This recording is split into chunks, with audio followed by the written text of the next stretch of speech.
Hello and welcome to PH Physics. Today's explainer is resistance, the opposition to current flow. By the end of this video you'll know what it depends on, how it relates to voltage and current, and why resistors are deliberately built into circuits. Resistance is the opposition a component offers to the flow of current.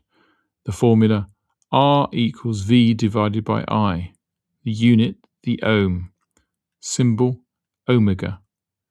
A 6 ohm resistor with 12 volts across it carries 12 divided by 6 equals 2 amps.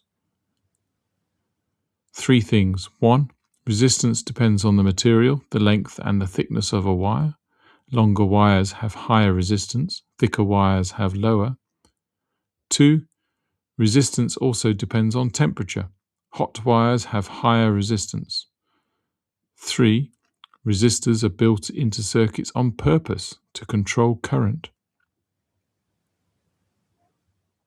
Common slip. Saying resistance is bad. It's not. Without resistance, we couldn't build the circuits that power our world. Resistance is a controllable property, not a fault. Quick example. A 12-volt battery across a 3 ohm resistor, current equals V divided by R, equals 12 divided by 3, equals 4 amps.